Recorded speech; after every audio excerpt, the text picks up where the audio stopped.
Hello everyone, I'm Lisanne Miller with W, Cushing and Company, and in cooperation with Rug Hooking Magazine, welcome to August 3rd Thursday with Lisanne. And it's August, so we know what August is. August is Rug Hooking Week at Sauter Village. Rug Hooking Magazine and I are looking forward to seeing you there, so we hope that you come and view the celebration rugs, all the winners and the runners-up, the beautiful rug shows that are there, shop at all the vendors, and stop by and say hi. We'd love to talk with you. So, this is the latest issue of Rug Hooking Magazine, and it's a great magazine, great issue, lots of interesting articles, so be sure it's in your library. So, as you can see, I am piled behind buckets, and I'm piled behind buckets of flesh. As we've talked about before when we did the Santa face video, that you should start a flesh bucket. And I know that that sounds a little odd, but you need to build up your reservoir of different flesh tones. This way you have it when you need it. So I'm going to go over different flesh tones, how I use them, show you some examples. Yes, there are some Santa Clauses, because it's always easier to show it to you in that form and then you equate it into your rug. But my process for hooking a face is a little different than most. I do not start with the face. I start with what's around the face, and I will also show you how what's around the face can jade the color of the flesh. If you hook the face first, for me, then you're always matching what's around it, and that's not good. So I like to hook everything around it, then sink the face in. So let's get started. Flesh tones do not always have to be swatches such as this, although this is a great swatch, okay? They don't have to be swatches such as this. Here is a beautiful texture that I have one little piece left of that makes great flesh tones. Today's version of it is called Blush. It's a little pinker. This is a little grayer. Blush is available now. It's a textured wool. It is not dyed, although it looks dyed. You have highs and lows. It makes cheeks. It can make bathing beauty legs, bathing beauty arms. If you have somebody that gets sunburned, there you go. It goes well with this, but a great texture to have in your flesh bucket. Another one is tapioca. Now, tapioca may appear to be a bit yellow compared to all these pinks, but it works really, really well. And it works so well, you'll want to keep it in your stash. You may use it with a Santa. You may use it in a deco piece. You can put a dyed texture with it. There's all sorts of things that you can do with this. Tapioca is a current texture that you can use, and you can put that right in your flesh bucket to start building your flesh. The reason why I like tapioca, and you may say, well, why do you like it so much? If you're hooking a red Santa or a burgundy Santa, the burgundy and the reds give this a more of a ruddy Santa look. So that is something that you would want to consider, and that is called tapioca. Another one is cotton. Now, cotton is really fun. Cotton is cream and white with a brown gold stripe. So you can play it up, you can play it down, you can put other colors around it, and it works really, really well. So that is cotton. This is tapioca. So now we get into the dyed wools. Now, I like to dye reds. When I dye my reds, there's an exhaust. I just put nibs and nabs in, and you get pieces like this. There's no formula. If you wanted a quick formula for a pale, pale pink, and we're going to move one of these down so you can see a little better. A pale pink such as this. Then you would use 1/128th of rose pink or pink and put it in a pot of boiling water and throw into the pot a 1/2 yard of cream or white. If you need 2 tones, put in a half a yard of white and a half a yard of cream. And then stir the pot a little bit and you get this beautiful light modeling. And this way you'll get the highs and the lows of the flesh. And you can get different colors out of it, and that's how that works, okay? So that's one way to do the flesh tones. Other ones of our dyes that you can use rose pink, you can use terracotta for a more ruddy look, but always in the 1/128th you can add, but you can't take away. The terracotta gives you a deeper look, more like this, but also a very good flesh tone. So there's some hints if you do dye. If you don't dye, when you're out and about and you see a piece, and it could be a swatch, it could be in a scrap bin, grab it, because you never know when you're going to need it. As you can tell, these are all just little pieces, especially in here, that I threw in. They were leftovers, and I threw them in the exhaust when we were dyeing reds. And look, I have a nice flesh tone. I have beautiful rosy cheeks. So these are all in here to be used. Now, why do we have so many? Why do we hook the face? I hook the face first. It's by what you put around it. Okay? This is the green texture plaid, the great green texture plaid. So if I put this, which looks a little peachy, next to this, it turns very peachy. If I put this is a very prim look, a very dull look. If I go with just this pale pink, now it's pale pink over here, it's brighter pink next to the green. This here that's done on the cream looks to be a really good flesh tone. Okay, so if the green is around this, you're going to have to match the flesh tones to that. Now watch how they change with the blue. This is Glacier. Now this isn't as pink. It's calmed down. This has turned more yellow. This is not as peachy as the green, and could be the cheeks, if you're doing cheeks, or the highlights with this as the face. Okay, if you have, and I just pulled these as just some examples so you can see the difference. So here's a bright green. This becomes very pink. This becomes a little bit better as a peach. And then this here, just shockingly bright. She's been in the sun too long. So, and then you can also bring this in. Now watch. This was peachy every place else. Then right now, these two work together in unison and create a beautiful, beautiful look. This is Glowworm. And this is an interesting background when hooked. It's got gray, it's got yellow, it's got green. So you've got to watch the green factor. The pink here works a little bit because the yellow calms it down. Again, these two, this becomes peachier again. So you have to match them up. And then this works perfectly with that. So there you are. So it's always good to know what you're putting around so you're not matching everything to the face, but matching the face to everything that's around it. Okay? This is another texture I want to talk about real quick. This is buttermilk plaid. It's great. It goes with tapioca. It goes with dyed wool. This line here, if you're doing a nose, if you're doing shadows, it makes great shadows. It makes a beautiful ruddy Santa Claus face.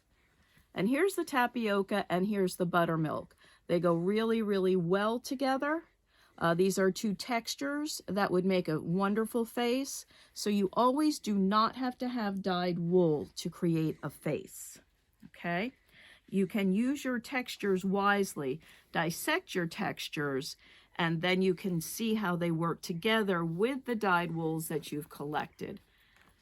This is a swatch, more of a neutral swatch, and you're going to see how I put this together. You can also dye with ecru and taupe and get flesh tones as well. It just depends. And if you don't dye, like I said, you just start to collect your textures, okay? and your dyed pieces. And don't be afraid, if you are going to dye on sparkle, because it does give the cheeks and the face a little bit more emphasis, if that's what you're looking for. Some people have asked me about that. Do you, don't you? Yeah, dye on sparkle periodically. Keep it in your stash. It will come in handy. You will use it. Okay. When I want to test skin tones, this was by Tish Murphy. It was in an old rug hooking magazine, and these are for my personal use. And what I do with these is I test my flesh tones. If I have a new flesh tone that I like, I may want to recreate. I look at the different colors, and you can see there's a pink, there's more of a beige, a little bit of rose, and it creates the entire face with the brown. This is a different color brown with the orange, different face. This is the red, a little more rosy. This one here is in process, and yes, they do look ugly before they look good. And I have the rose here, and I'm trying some different pink and rose combinations here. So I do a little test. I like to test the flesh tones to see what works with what base color. And this is a great, great way to do it for you to keep and refer back to. It's a great little test case. So thank you, Tish. All right. Here is Miss Mistletoe. Miss Mistletoe is an Art Deco from an Art Deco postcard. And of course, I hooked the face last. You have a golden brown hat. Some of it is in shadow. You have deep burgundy velvet. You have black, cream, but you have gray. So, and the off-white here. So I wanted the look, I wanted her to be focused on what she was looking at. It could not be a pink. If we had used a pink, it just would, look at this, it just screams too pink for the piece. If I had gone a little deeper, we could have gotten away with this, but not had as much look. So I used a swatch similar to this in these tones to hook it. And I only used 3 of the tones to hook. So I put the shadow in, the same with the cheek, a little bit down here on the chin to give that a definition, and then filled in. Her outlining is with dark brown. I wanted the green riveting eyes, and then her lips are 2 tones. They're very close, but her lip is not big. It's there, and it provides balance with the rest of the things that are around her. So she's done, she's hooked, and I got the look I wanted. You know, you have the line, it's not an even line, but with really just 2, maybe a little bit of a third value, there's your face. And the funny part about this whole thing, when I was done rug hooking it, steamed it, put it on the floor, her face, this whole piece right here looks just like my mother in her engagement picture. So it's very interesting because you do draw from the faces that you see around you, and it does resemble her very, very much, right down to her chin. So you do take in all the faces around you, and you do use them to your advantage when you hook, and you should. This is what happens when you have apricot cheeks. You've heard me talk about the round, wrong apricot cheeks. It looks like the Santa or whoever it is looks like I put my blush on and just went bink and that was it. So this, first of all, the cherry nose would come out, and that should come out. And it was just used, the colors from the Santa suit were used here. Very common, this was hooked a long, long time ago. Very common for that genre. But they're too much. The yellow is too much. It fights the fur. It fights everything. So if they had just chosen something a tad different or a tad deeper, or just even a little bit calmer, just a little bit calmer, maybe a little light, you could go a little darker. See, this would work as well. And this is why you keep these little nibs and nabs. You could put that in as a cheek, that is as a cheek, and the cherry nose would go. Then all of a sudden his lips are in proportion, the fur comes out more, his eyes are more riveted and blue. So this is what I mean when I say apricot cheeks. They draw too much attention. The piece is hooked beautifully, except for this, but this is all you really see. It looks like he had more than milk and cookies when he was delivering his packages. So that is just another reason why we say no to the apricot cheeks. Okay. The next thing is they don't have to, if you're doing a monochromatic and the monochromatic happens to be in blue and gray, then the face would be in blue and gray. So this is Woodland Santa.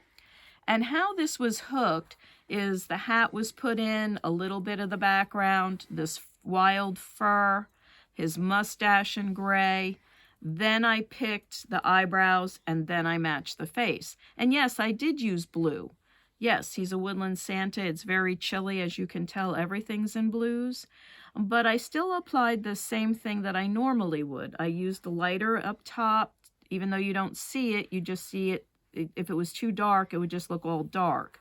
I did come down here with a couple of different grays. Then I turned and used them in the beard. Used the blue. Yes, he has blue cheeks. Here is some of the sparkle. And that works really well to give that frosty effect from the trees. So when you hook in a monochromatic, you can actually draw from the colors you're using. Had I not hooked everything around this, I may have picked something too light or too dark. So I hooked around it, then matched to what had been hooked. So yes, it doesn't matter what color, it doesn't matter what kind of a face, but in the end, you see him for his face. You don't say that it's gray and blue, okay? And that is very important. I'm going to come back to this guy here. We've seen him before. This is Ho Ho Santa. And this one's a little different. He's very gray. Very gray. Now, we can't use a pink. We can't use a bright pink, even though there's a lot of burgundy and red. It doesn't work. It just would not provide the correct Santa. So, you know, we can use pieces such as this if you didn't have a dyed piece. I happen to have had a small dyed piece that works, but you can tell this would have worked just perfectly.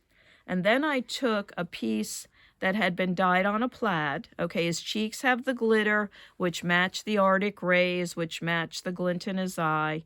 And I did put that in, but I used a texture I had dyed with a peach color, and I took the gray stripe, and I used that. Now, it's a gray taupey color, not the gray from his beard, not the gray from his mustache. Then I did not fill in this flesh. I decided not to do that. I left it as the linen. It's negative space, left it as the linen, so that his face came out. It popped, it is not hidden behind the mustache or the eyebrows, so that his face had dimension, and it's a pillow. It's not going to be walked on. It's perfectly fine. The other thing that could be done, and I like to see this a lot more, is to sculpt the nose. By sculpting the nose, not a Waldoboro, just by sculpting it, similar to the way, but in a smaller cut that I did the mustache and the eyebrows, you raise the nose up. You could actually then put little glasses on him if you wanted, but you can raise the nose up, and when you raise that up, the face comes forward as well. And it doesn't matter if it's Santa, it doesn't matter if it's a person. A lot of times, if you give the height to the nose, the rest of the face, it also gives the expression that you want. It gives you the ability to move the face out from the rug hooking.